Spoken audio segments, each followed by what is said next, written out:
Now, this next video is about Celts didn't practice divination. We're going to talk about divination and what divination is. And I'm going to get it from University Reads, a bunch of scholarly journals and books.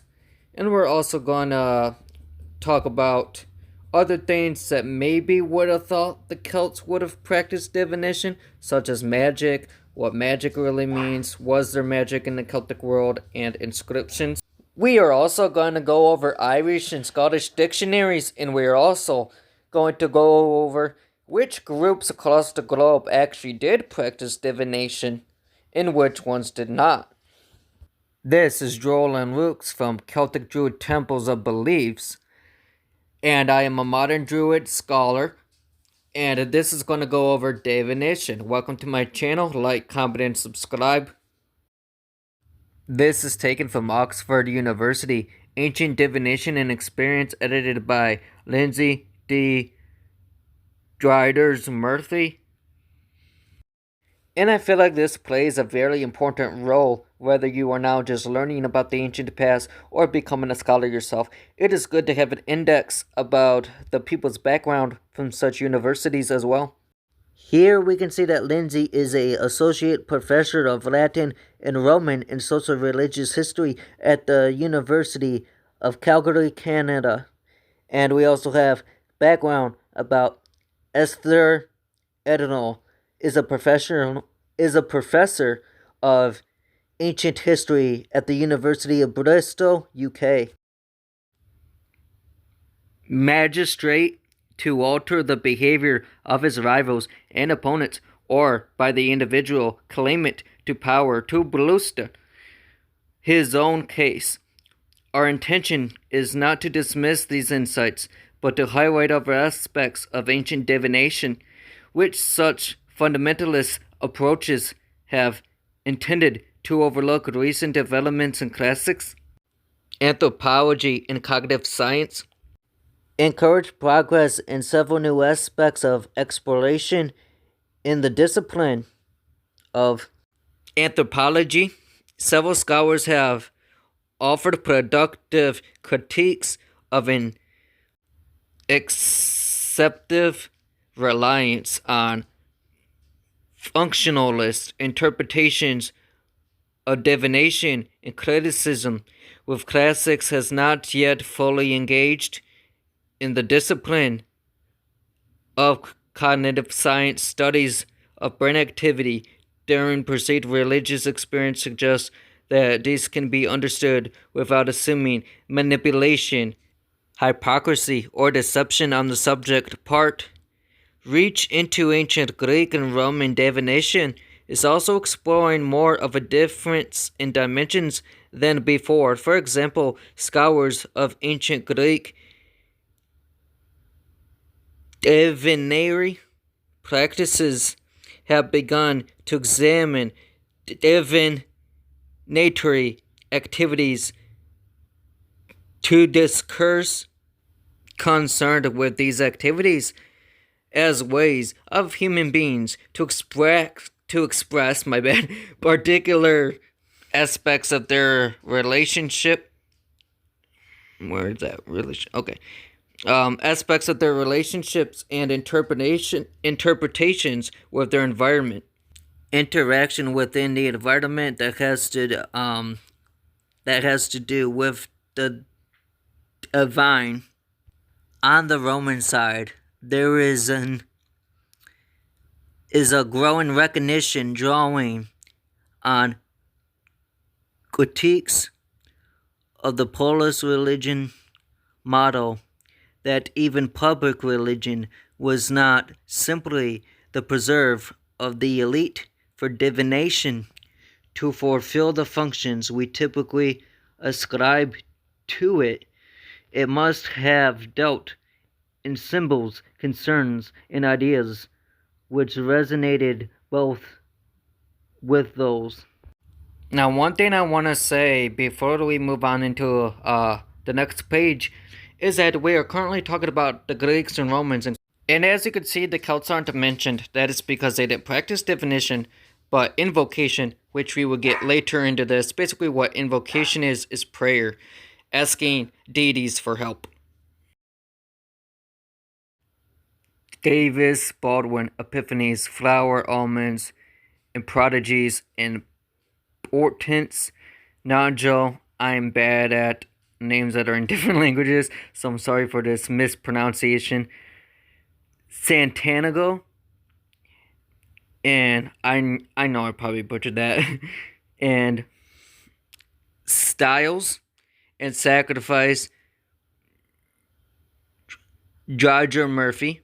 This is a reminder of the variety of merchants available for individuals and communities to gain access to what was preserved as divine revelation, but it is not intended to be an implicit assertion that these practices are simply the same. Each study acknowledges the specifics of these activities in terms of not only the activities involved, but also the context in which they occurred and the implications they conveyed in and for those contexts. Indeed, acknowledging that these essays could have been organized in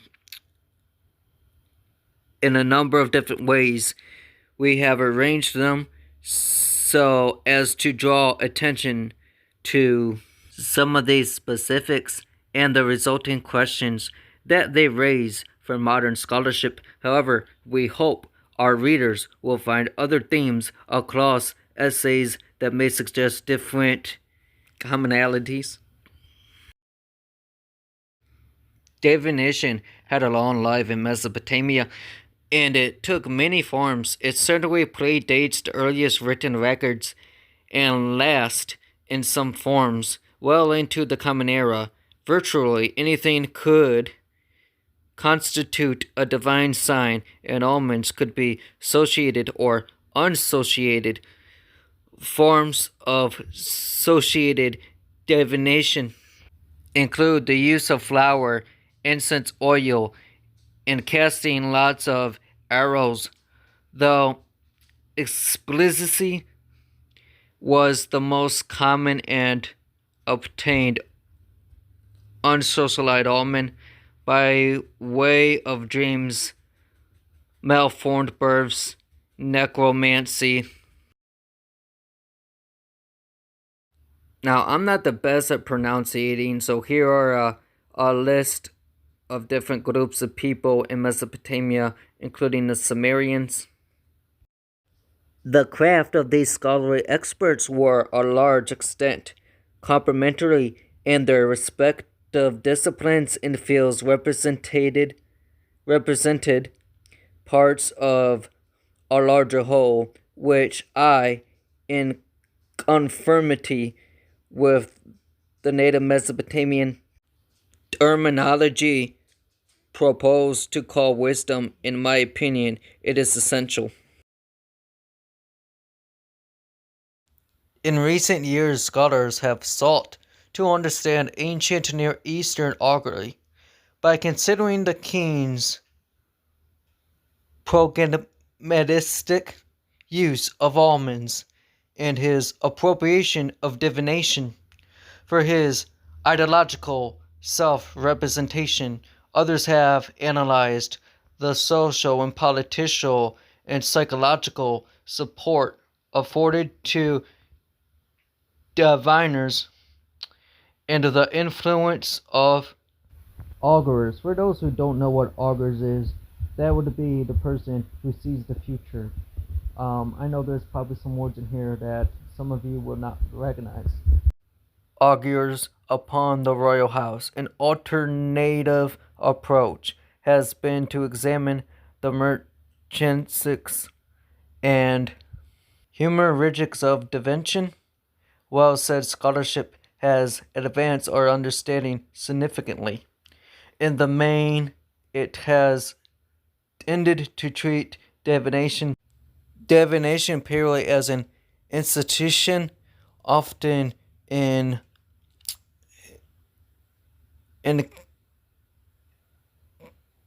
competition with the royal house. Here, I should like to move in a different direction and examine augury from the practitioner's own social, economic direction and cosmological perspectives. It is my conclusion that such an approach reveals divination to be an enterprise heavily informed by a number of insecurities, and that attention to these sources of anxiety sheds light on Mesopotamian divinatory culture. I divide the contribution into 4 parts. In the first, I offer a brief synopsis of Near Eastern divination. In the second, I examine the two competing sources of anxiety that diviners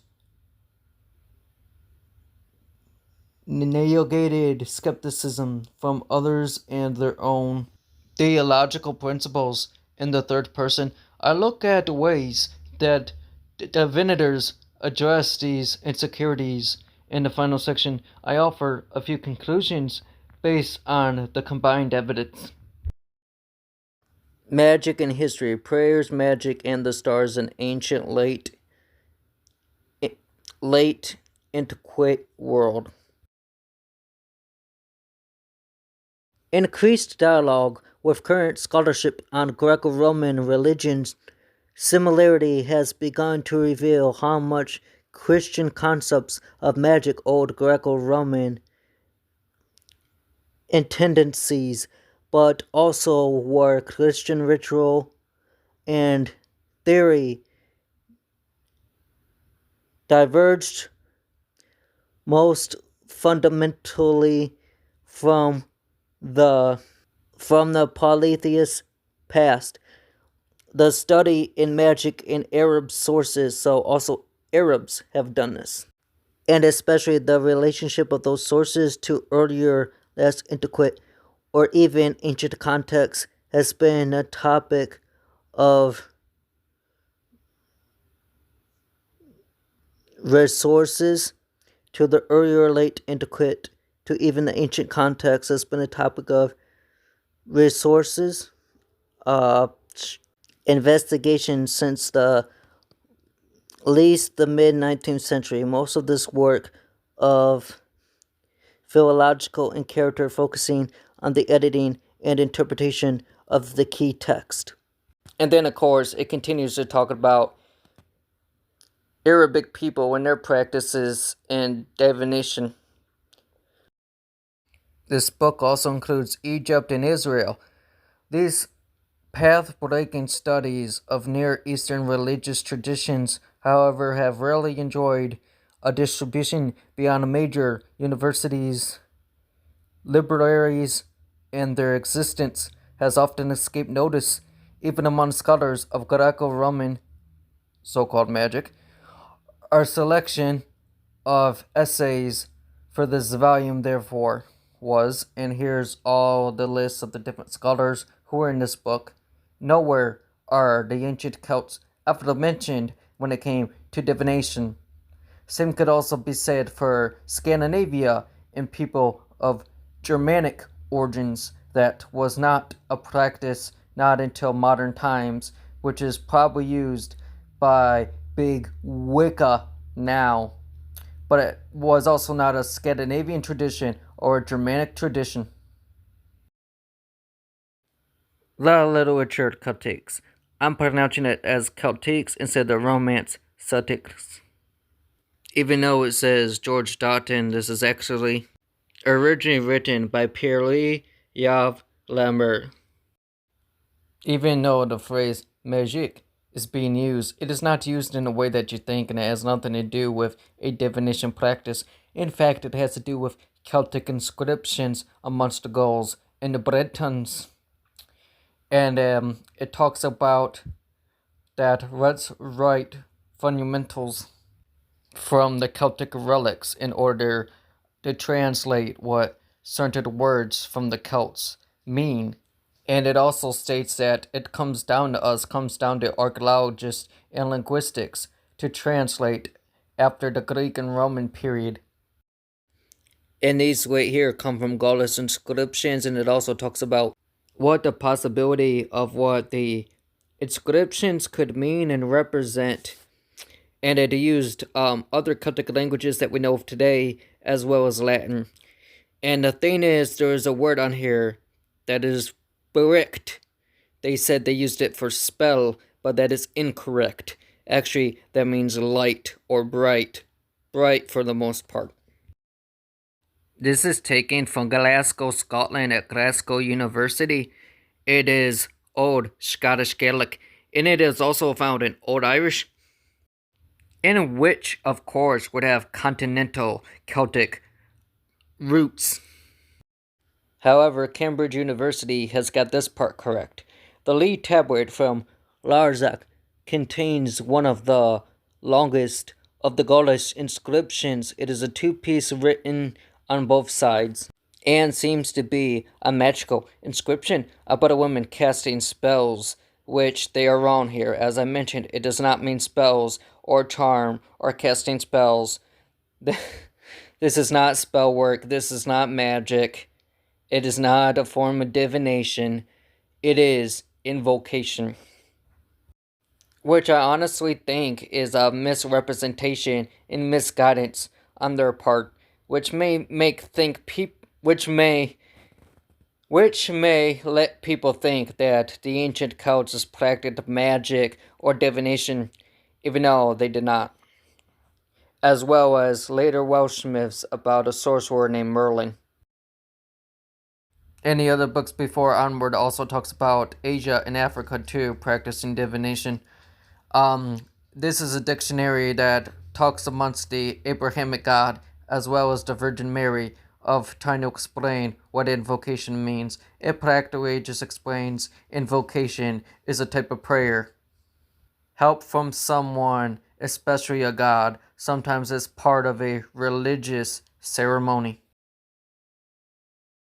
There's also a continental word that is Celtic, bricks, that is in the Pale Hispanic languages. Also, I would like to point out that brocht and bricht are not the same. Brocht with the letter B are IOCHT. That means spell and charm. As for the other word that you read, which is bricht, bricht means bright. And now with that said, for those who are interested in Druidry, I would only use these materials that are apparently supposed to be for divination in order to teach people Olga or Om. And make sure it is done by somebody who actually knows how to translate Om or Olga and know the history of it. Don't use it for divination. Just don't. And just like people who want to practice Scandinavian stuff or Germanic traditions, don't use runes as divination. That is Wicca, that is Christian, and that is culture misappropriation. Western Europeans, they did not do divination. Like, comment, and subscribe. I hope you enjoy, and I'll see you next time.